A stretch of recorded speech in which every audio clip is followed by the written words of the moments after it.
Queridos amigos, sejam bem-vindos ao canal Videira Espírita. Meu nome é Cristina Brito e este é o programa Projeto 15 Minutos, o Evangelho segundo o Espiritismo.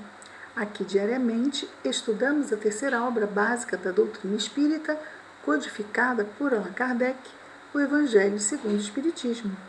Estamos hoje começando um novo capítulo, o capítulo 27, que tem o título Pedi e obtereis. Lá no capítulo 25 nós vimos buscai e achareis, e agora pedi e obtereis. Aqui é claro que é um capítulo muito providencial, porque vai nos falar sobre a prece. Os subitens desse capítulo: qualidades da prece, eficácia da prece, a ação da prece, transmissão do pensamento, preces inteligíveis. Outro, da prece pelos mortos e pelos espíritos sofredores, instruções dos espíritos, maneira de orar. E a último subitem, alegria da prece. Muito bem, um capítulo então grandinho, não é? Vamos ao primeiro subitem, qualidades da prece, que são os 4 primeiros itens do capítulo. Então, Kardec nos traz no item 1 e no item 2 e no item 3 versículos do Novo Testamento em que Jesus vai falar sobre as qualidades da prece. Então vejamos. No item 1 nós temos Mateus capítulo 6, versículos de 5 a 8. Capítulo 6, 5, 6 e 7 de Mateus, estamos no Sermão da Montanha, certo? Então vamos ver lá. Jesus está falando à multidão no Sermão da Montanha.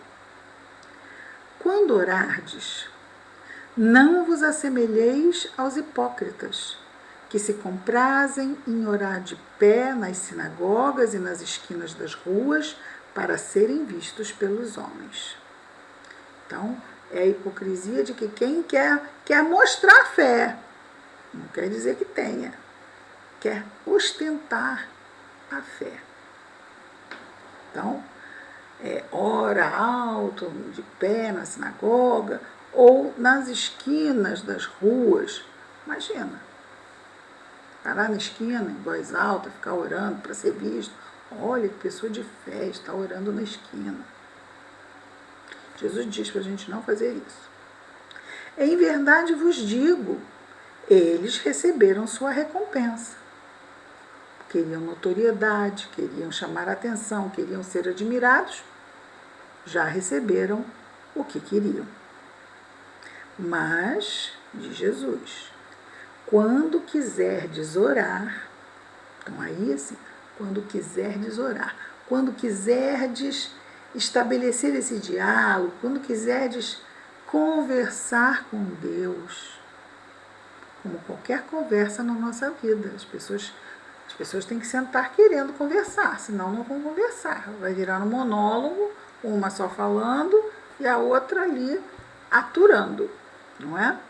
Então, se nós vamos conversar com Deus, vamos entrar nessa comunicação que é a prece, é importante entrarmos primeiramente com a nossa vontade, querermos fazer isto. Mas, quando quiserdes orar, entrai no vosso quarto e, estando fechada a porta, orai ao vosso Pai em segredo. E vosso Pai, que vê o que se passa em segredo, vos recompensará.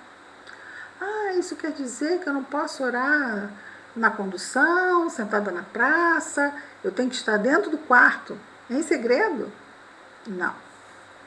Isso quer dizer. Isso quer dizer que nós estamos no quarto íntimo dentro de nós. Podemos estar no meio de uma multidão, em prece, silenciosa, com o nosso pensamento voltado ao alto. Quantas situações difíceis em lugares públicos recebem benefícios pelas almas bem intencionadas, caridosas, que às vezes não tem nada a ver com as situações difíceis que estão acontecendo e entram em prece pela situação que está acontecendo difícil. Então, se recolher no quarto não é um quarto físico, é não irmos para a sala, que é um lugar, não é, social da casa, onde falamos com todo mundo. Não, o quarto é um lugar íntimo. Então, essa conversa com Deus é uma conversa íntima, não é para ser feita aos quatro ventos. Isso não estamos falando aqui daquelas preces em grupo, isso é outra coisa. Quando nós queremos conversar com Deus, é uma conversa nossa com Deus, é uma conversa privada, não é uma conversa pública. Também podemos orar em grupo e todos, então, do grupo estão afinados nos sentimentos daquela prece. Então, é como se todos estivessem na mesma vibração, na mesma intenção. Vamos orar por fulano, vamos orar para criar uma ambiência para começar o estudo, vamos orar por uma boa semana, por um bom dia, para que todos estejam bem e isso seja em grupo. Tudo bem, ok? Mas não o grupo no meio da rua. Ah, não, mas então não vou sozinho. Eu reuni meu grupo e nós fazemos assim uma roda, todo mundo de mão dada, no meio da Rio Branco, e vamos fazer uma prece pela cidade do Rio de Janeiro. Sem necessidade alguma, não é? Por quê? Porque a prece não é onde nós estamos fisicamente, no sentido de vamos orar no meio da rua, porque Deus vai ouvir melhor se nós estivermos orando no meio da rua. É o nosso pensamento que se eleva. Por isso que é algo íntimo, porque é o nosso pensamento. Nós podemos nos reunir em prol de alguém, de uma situação, mas isso não precisa ser em lugares públicos com fins de ostentação, não é?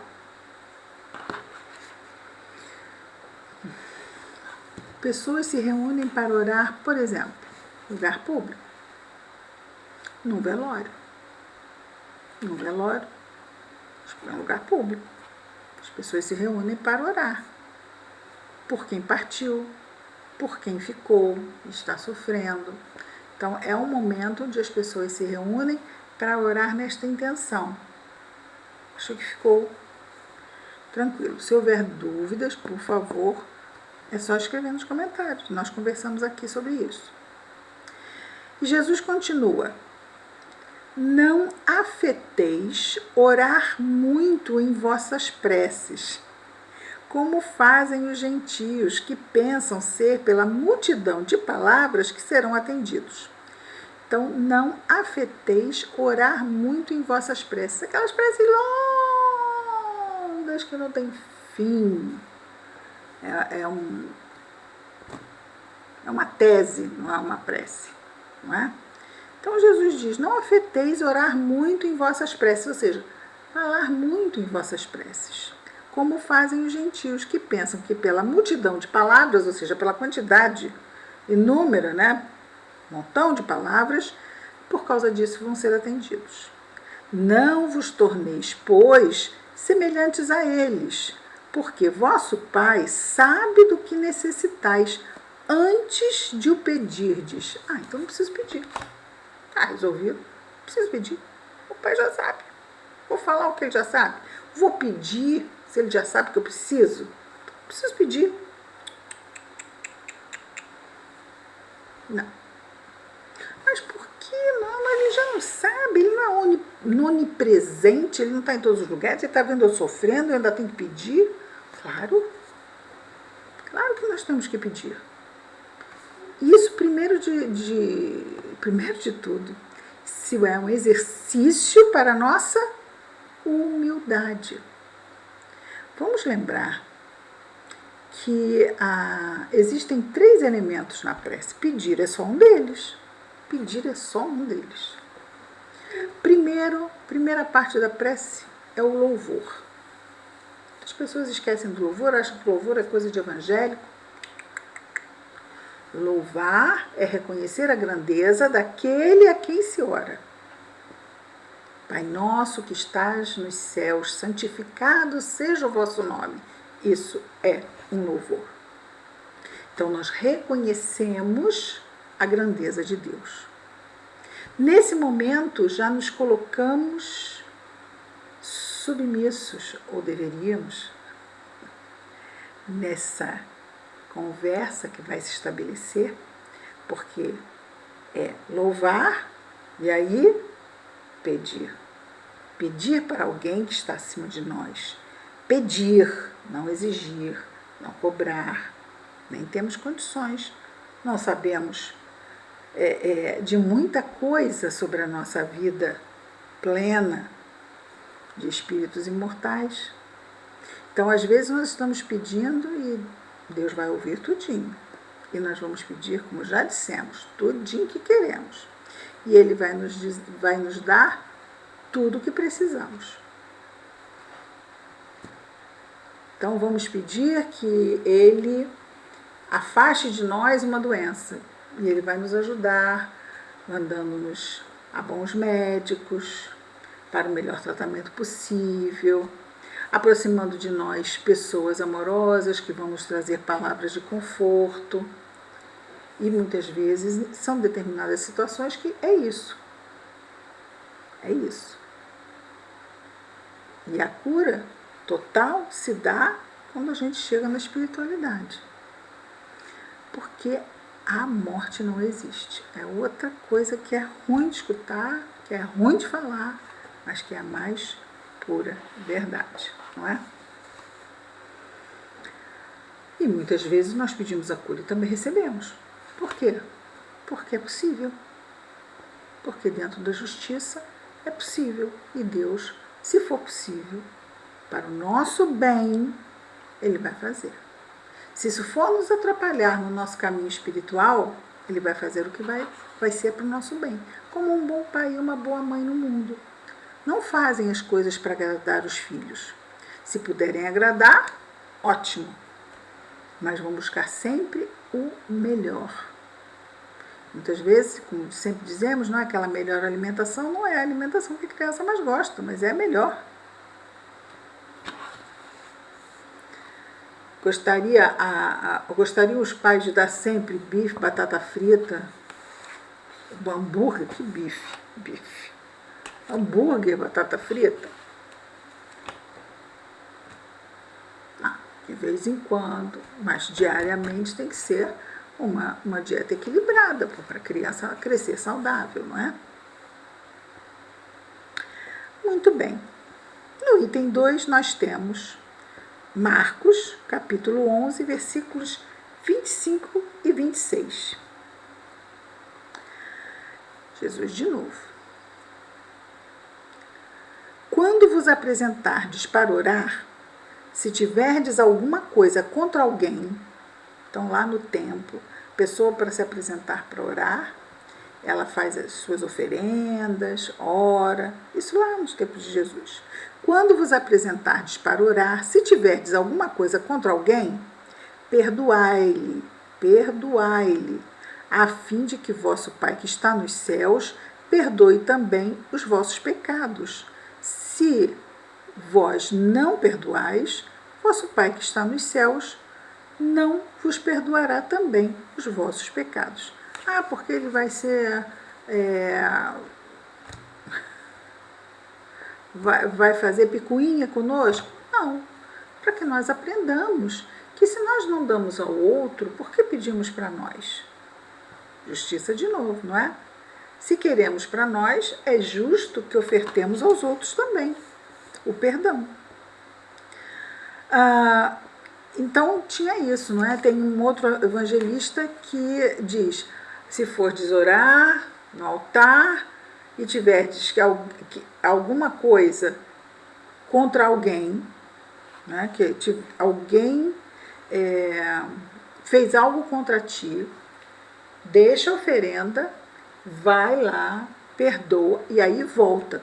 Como vamos falar com Deus se não estamos assim nos esforçando em cumprir as suas leis em nossas vidas? Então, essa é uma orientação extremamente sensata de Jesus para todos nós. Dizemos orientação, Jesus não ordena.